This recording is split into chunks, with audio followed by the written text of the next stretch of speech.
messy middle is the stuff of communication and conflict and collaboration and compromise. It's the messy middle. And that's the part that's hardest for me because I grew up in New Jersey. I'm a Jersey boy. I'm really direct. So it's like, let's get to the end. But what I found as I've gotten older and I've had to lean into this more and understand it is that that's where the magic happens. In the middle, where everyone's not on the same page and people are going against each other, have differing ideas, can't seem to figure out how to get on the same page, that's when you can really make magic. Because you can really galvanize the team. Because at the end of the day, you always want to come out and say, this is our resolution. We've all had voice. We've all been heard. But even if your thing, your direction, your idea wasn't used, we're doing this. And when we step out that door, we're all in unison. And you can't be done with the resolution until we're all in unison. So it's really powerful work if you do it well. That's the hard part, is to do it well. And it's always a work in progress. Always a work in progress. So a couple of definitions, again. Active listening. How many of you know someone who will be listening to you and just feel like they're on their edge of their seat, like they're just waiting for you to shut up, because you know why? They want to say something, right? They're listening to respond. Maybe they heard you, but more than likely, they're just so ready to give you that nugget that they have on the tip of their tongue that they really haven't heard a whole lot of what you said, right? That's not active listening. Active listening really means stepping back, clearing your head, and fully engaging in what that person is saying, even if it completely goes against what you believe.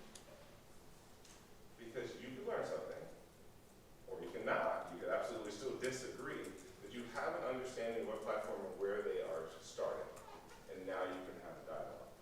So the first thing I will tell you in anything you do in life, and even the situation I think you brought up about a personal conflict versus work conflict, number one, be real. Because if you absolutely care and you want to help, that goes a long way. Even if you don't agree with what they're talking about, what decision they want to make, because you took the time to listen, give your feedback, maybe offer some advice, you care enough, it will never come across an argument, may show a disagreement, but you care. So be real, lean in, listen. We all know about empathy. Obviously, understanding emotions control a lot of what comes out of our mouth. And sometimes it's hard to control that for certain people, and others they have great control. What we need to do is understand that everyone's going to feel something in this conversation.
very small percentage of what you say. People only read an even smaller percentage of what you give them.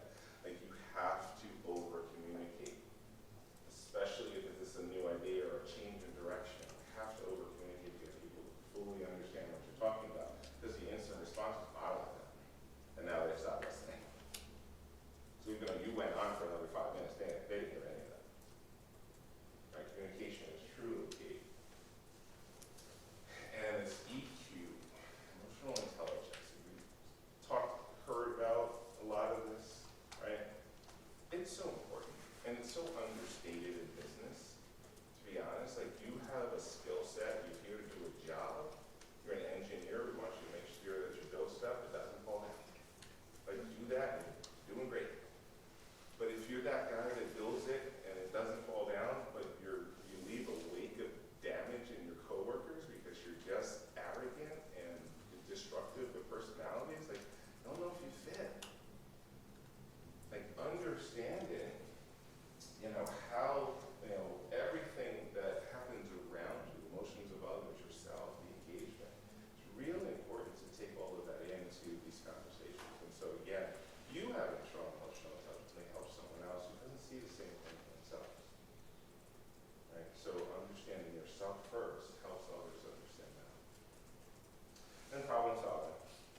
where you're just someone people look up to.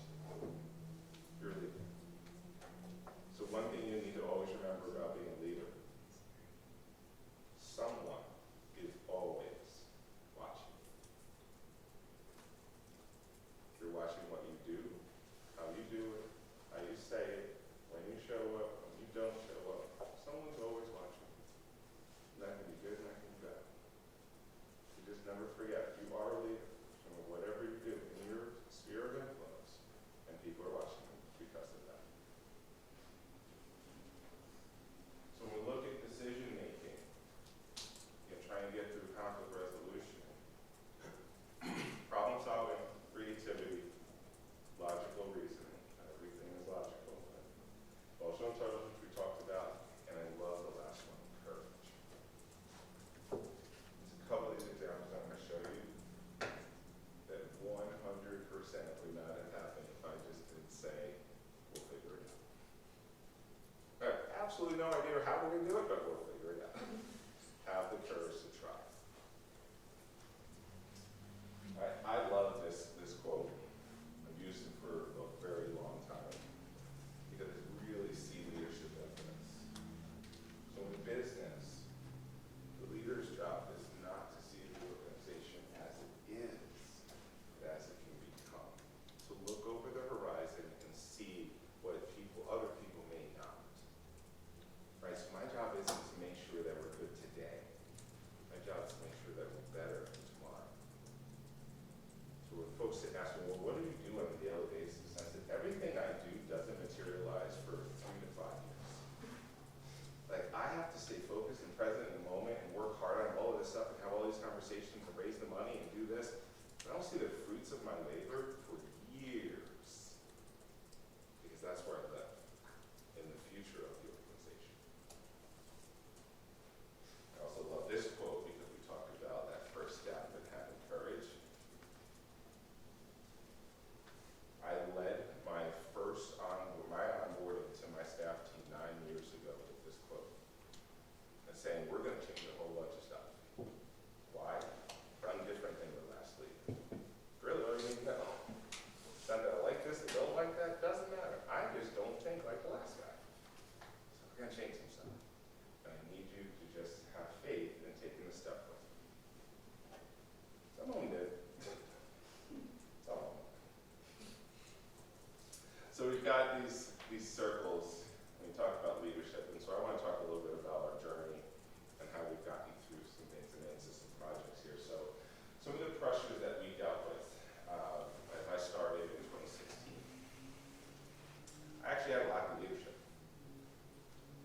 I had 7 direct reports who none of them I thought were doing their job well, or in the way that I would want them to, or thinking the way I needed them. Our budget wasn't great. We had a whole lot of debt, and we had locations that really weren't well cared for. They were built new. We hadn't put a whole lot of renovation or resource in them to keep them up. So just a lot of work. So the fiscal crisis just started with like we need to figure out how we have more money to do all of those things. Well, then COVID happened. And that was a whole other crisis. So I lost my entire leadership team and most of my branch executives during COVID. So coming out of COVID, we had people that were program directors running a branch 3 steps below a branch exec. We're now the branch exec. So that we have them in title, but do they know their jobs? No. And then getting the right people on the bus, and then getting the right people in the right seats. Like we had really good people that we were rehiring after COVID, but we figured out that the job we put them in wasn't really working well. That one over there, money.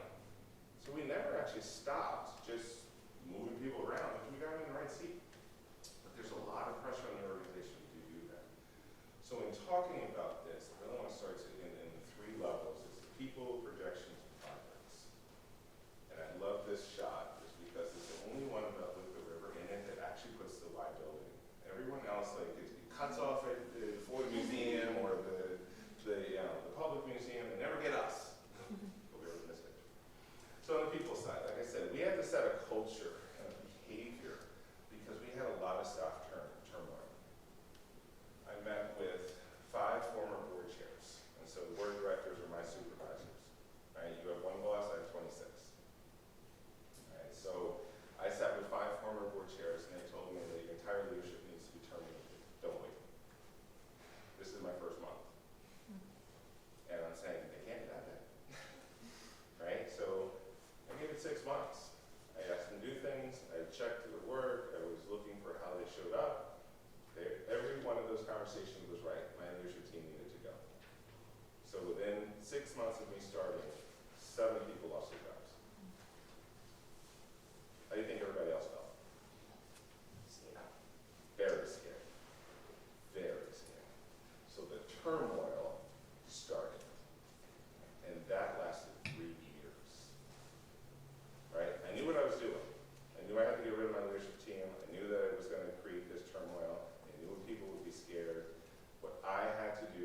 stuff we already did, we had to do over again. And we're just finally getting there again. So the people part is so hard, and it takes so long, because no matter what you do, there's gonna be conflict in the ranks. We didn't cause a pandemic. We didn't say that they had to lose their job. We didn't have a job for them. But they don't trust the organization. Conflict. So we've brought in multiple different consultants to work with us, but a couple of three Pondera advisors, helping our leadership team learn each other, work stronger together, deal with the conflict between our personality types. People, the Cooper People Group, looking at our organizational detail, that we did this in 22, saying we have a staffing structure that's not sustainable. We need to grow, but do we just go back to what we were, or do we imagine the future differently? Right, and this is still in the throes of the pandemic. And then Bridge Builders, we're looking at inclusion. How do we get stronger at making everyone feel welcome, whether you're a staff person, you're a volunteer, or you're a member? We want everyone's experience to be positive. So all of this in the people work is always ongoing. There's things we do really well, and there's stuff that we stub our toes on. But we continue to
so we're putting our foot in front, one in front of the other, trying to make this community stronger by what we do and how we can serve. It's not just click and it happens. We don't have to think. This is a whole lot of people figuring out really tough problems on a day-to-day basis, but seeing the end result, because it painted the vision. This is where we're going. And when we have $20 million less of debt, that's almost $2 million that we don't pay the banks. We already make it, so guess what? We get to keep it. They're seeing that. They're going to figure that out. So then projects is the fun stuff. We got into long-term debt because the board okayed the Mary Free Bed Block. To be very transparent with you. We had $20 million worth of debt for 3 branches. Not bad. We put $20 million of debt for 1 branch. They didn't raise the money. They just put it all on debt service. And that became the $42 million. So I had to actually slow walk the board for 2 years into a conversation of building new lives because they're shell-shocked. Man, we can't do that anymore. Like, look what it did to us. But I said, really, I've been here for 3-4 years now, and to be honest, the way we got into the problem is the way we're going to get out. We have to grow. We just can't grow with debt. And so the first project that I got green-lighted in actually 21 was the Lighthouse Family Y and Low. We did a capital campaign for $1.5 million during COVID. Like, we were doing Zoom calls and asking for $500,000. It worked. Again, just try. Because we had an obstacle. We needed to grow. This branch, like I said, was a 5,000 square foot storefront. This is a 20,000 square foot building. We went from 300 memberships to over 1,000 today. Just because we built a new building. We didn't give them anything new. We just gave them more space, to be honest. There's no pool, there's no gym. It's the same stuff, just big. Right? But we saw that revenue increase. That's the way we're going to get out. So the board said, yes, we have to grow. We have to do it smart.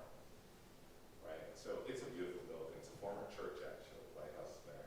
Y is the former Impact Church. So if you ever get to look, take a look. The second one that we got green-lighted was the Caledonia Community Center. Okay, this one just opened in March, early this month. This is a 6-year project. 6 years to get this thing together because of the partnership. Again, we couldn't do that. What do we do? I said, hey, listen, I'm talking to the superintendent at Caledonia. I said, our swimmers need a pool. I said, a pool is very expensive. It's a lost leader in the business. Like, you can't just build a pool. And how we do is we build a building and membership and all that around it. That supports the pool. She said, I don't know if we can do that. Okay, so a year goes by, and he comes back and says, hey, I have an idea. We have bonds expiring. We're going to go to the community and ask the voters to replace them. So the tax doesn't change, but we use it for something else. Lo and behold, the voters went for it. We got a project. And then COVID hit. And the cost of construction doubled.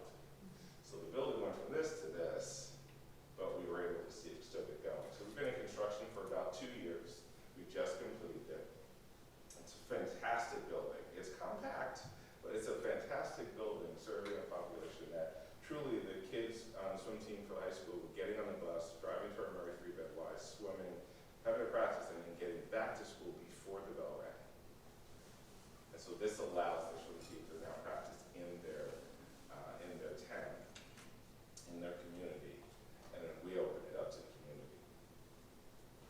I could go into hundreds of stories of conflict about how 2 partners trying to work together with public money and a really tight budget with a lot of stakeholders in play to get this thing done. But the one I will share with you is the pool. You ever go see this pool? We have an 8-lane competition pool that's fantastic, and then a 3-lane warm-water pool and a splash pad. So we have a little bit for the community, a little bit for the school. This is why we built the building. So I said, wherever we cut, we're not cutting this. It's fantastic. Our pool contractor sucked. I mean, bad. And all pool contractors are bad. This guy was really bad. And he's the best in the state, they told me. So we got to about probably about June, last June. And the designer and the contractor were arguing over design, right? So there's a pool designer and a pool contractor building it. They're arguing. Lo and behold, they hate each other. They worked on jobs all over the country. They hate each other. They're both from Michigan. First day of the new superintendent, he has to deal with this conflict. And so, I think it's his first week, maybe that's first day. But we have a meeting, there's probably 8 of us in the room, and these guys, no joke, were about to go over the table and get into a fist fight. The F-bomb was dropping like I've never heard since I left Jersey. Like, it was nuts. And the superintendent has to say, if I have to treat you like elementary kids, I will. This will stop or you're both done. This is a professional setting. These are grown men. Conflict happens everywhere. And emotions can rile up. Somebody has to stand up and fix it. So it still was a tense meeting. They still don't like each other, and we will never put them in the same room again. And I think we might actually get into a legal battle with how bad the pool works. I mean, this building opened this month instead of last August because of the pool project. The rest of the building was done. So I think there might be litigation, but I mean, I'm just saying, conflict is everywhere. Like, even when you're saying, hey, we're gonna build this big building, it's gonna be great for the community, you're gonna get a check for doing the work. Like, just do it. No, he's too pissed off at the designer. He didn't like his design. So there's a lot of conversation there. And I became friendly with the designer, so I have to stay neutral.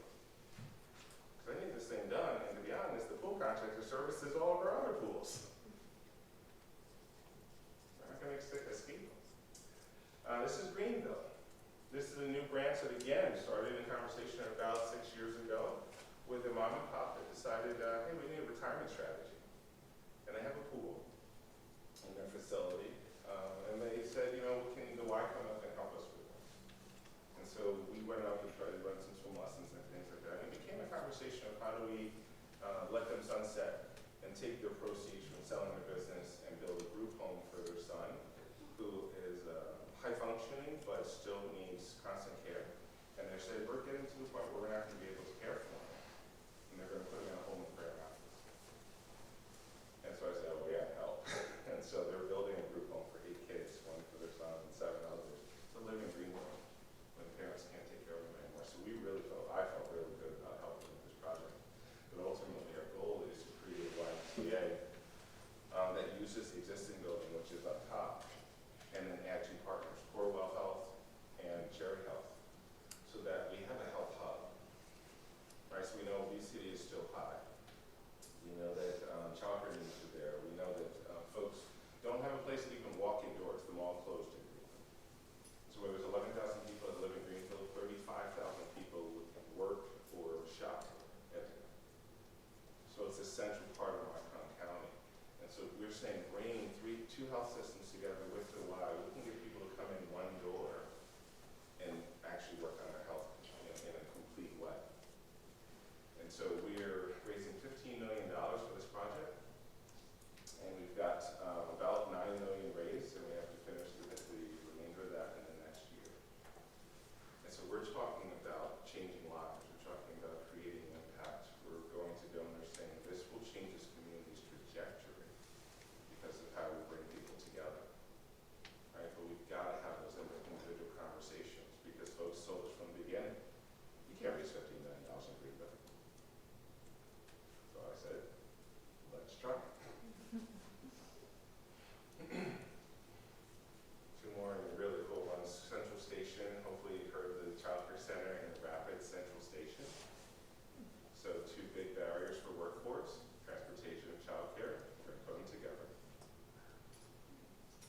have parking.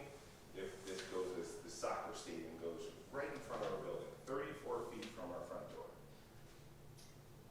All right, so 2 years of negotiating, and I sit on the executive committee of Grand Action 2.0, that is the developer, it's a nonprofit foundation that says, hey, it's actually going to be really cool in Grand Rapids.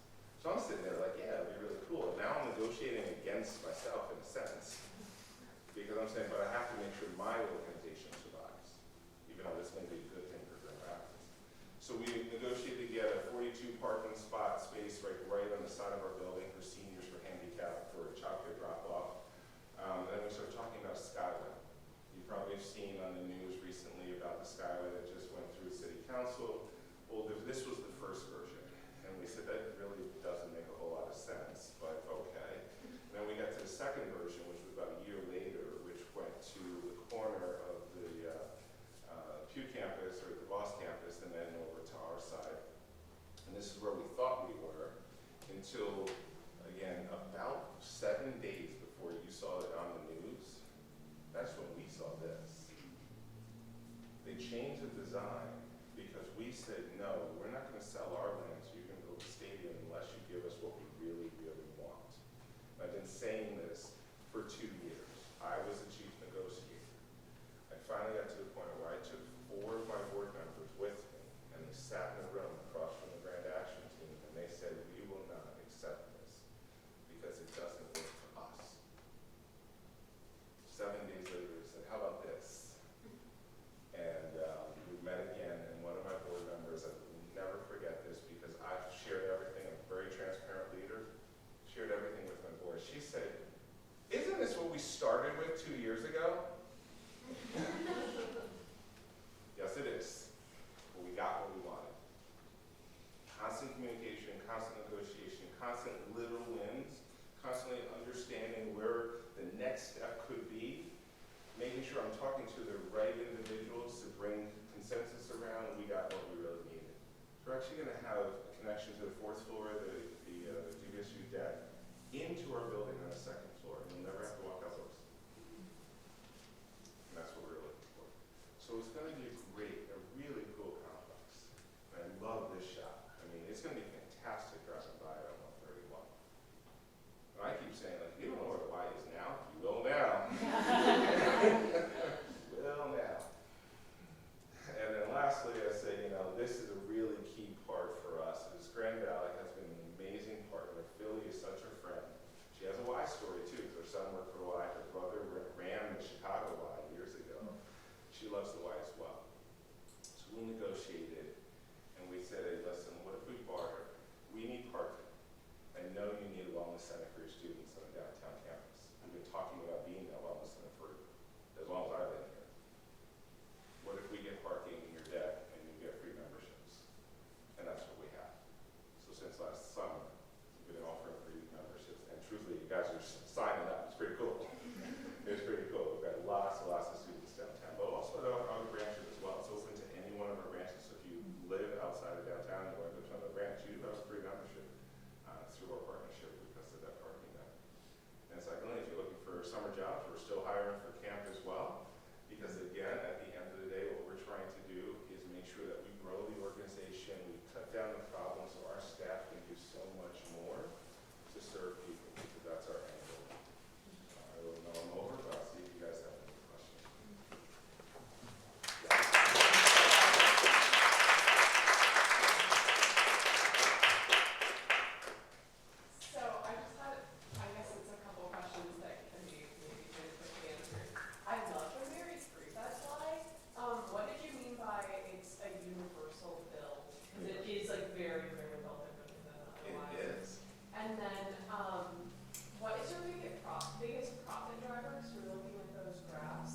steps in this building is full open access, and they're right there. It's like, no, no, no, no. But there is a zero entry as well.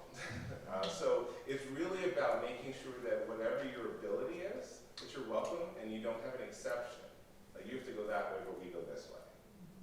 Like everyone uses the same path. All of the weight equipment that we have, this strength, there is a set that has either a kick-out bench or a transfer, right? So you can roll in if you're in a chair. Like there's a lot of that intentionality in that building.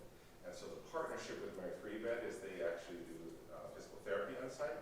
They have their wheelchair athletes, so that we have wheelchair basketball there. We've actually brought our youth basketball and their wheelchair basketball together. That's a riot, man. Right? Those kids are awesome.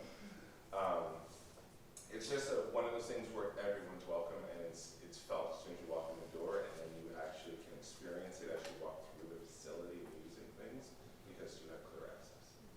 Did I get all three? I missed one. Biggest profit driver. The biggest profit driver is membership. Membership is our biggest profit driver. So it's membership, childcare, and then programs. So membership right now is about $24 million. Is that 46?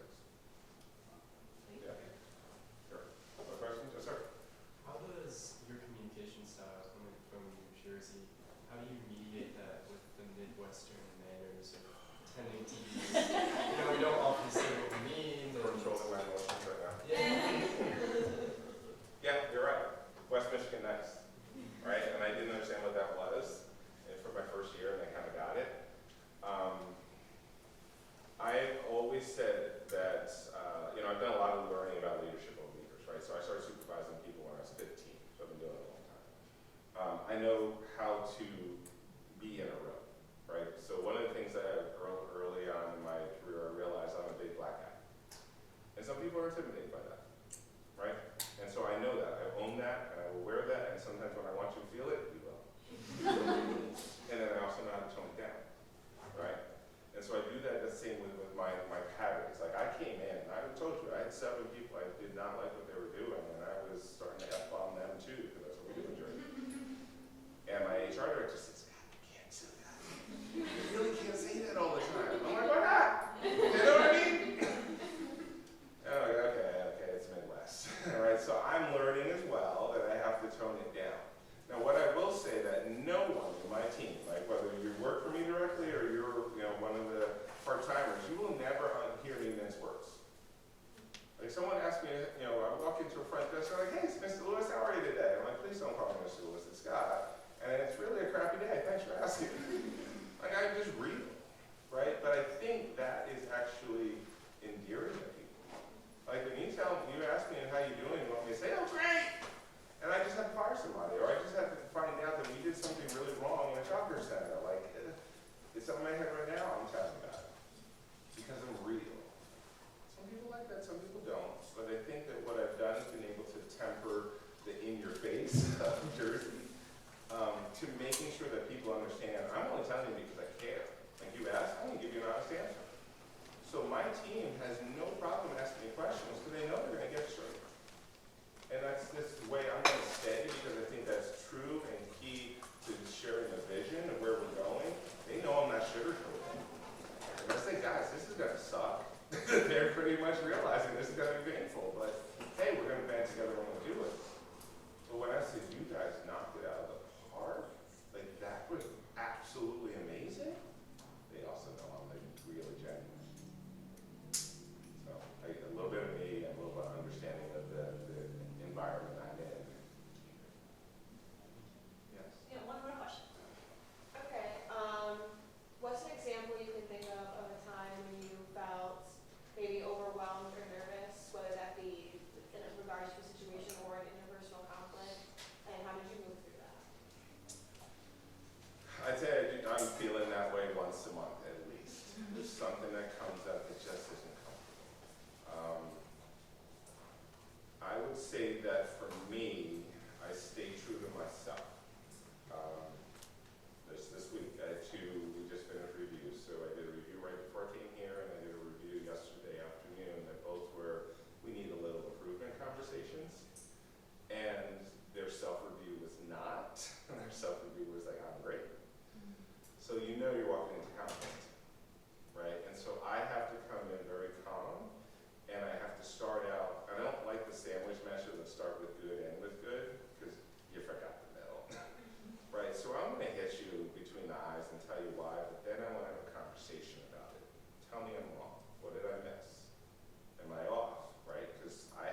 Thank you very much. We appreciate it, especially on the warrant. I'm sure that's not your favorite thing. Okay, 2 announcements for you all. So we're going to be back in 2 weeks for our final self-reflection. And then 2 weeks after that is our celebration of graduates, as we've mentioned. If you have a name that you are worried that is not going to be pronounced correctly, Kate is standing out in the hall. She's going to take an audio file of your speaker name in there. It's really important to me that we say your names properly. I value mine. Probably yours too. So if that's an issue of yours, grab Kate out there. But any other questions? Reach out. We're glad. Great job. Thank you for the opportunity.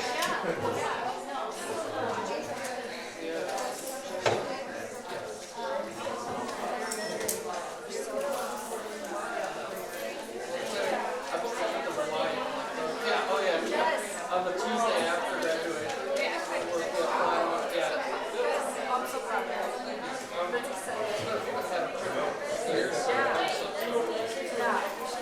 So lay up stuff for graduation.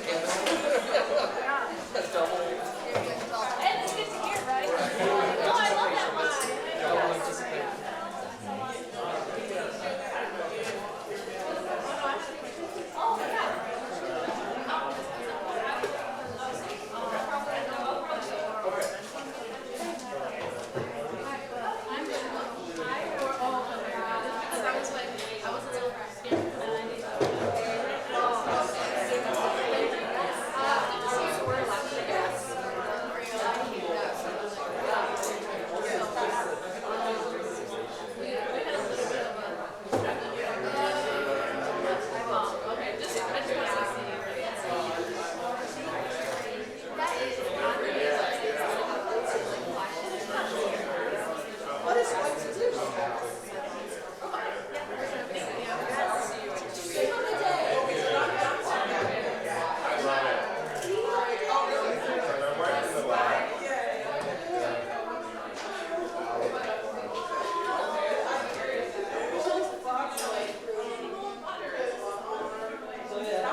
Are you still going to be? Hi, Grace.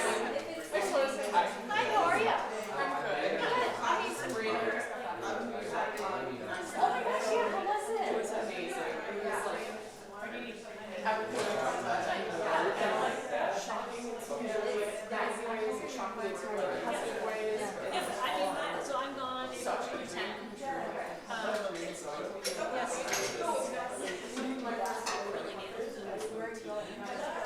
So it was like such a Yeah, so we can great news. So, we can try to connect that for the next subject. Great. What we do. Or we can find time for a tribute to tomorrow. Just envision you guys all know.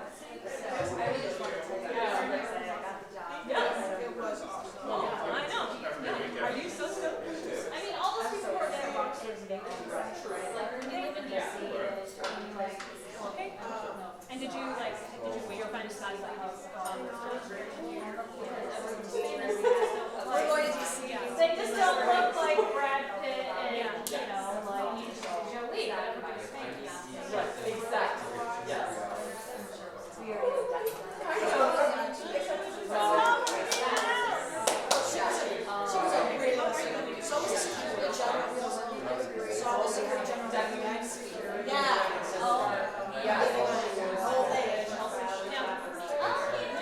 Just like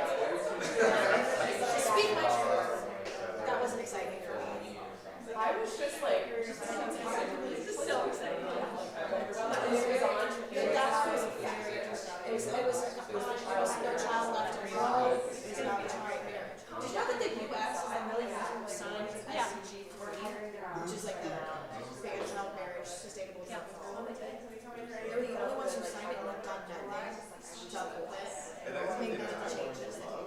Like, The age of marriage in California is very prevalent. It's only illegal in 13 states. It's very prevalent. Yeah, but she knows down the road, we might have this, right? There are over 40. Yes, because child marriage is anybody under 18. Did you do it? And so people who are like, in a lot of states, people who are like 16 or so, or maybe like falling back out a little bit, they can get married with parental consent, but they're still minors and they still don't have, like, it just causes a bunch of issues. They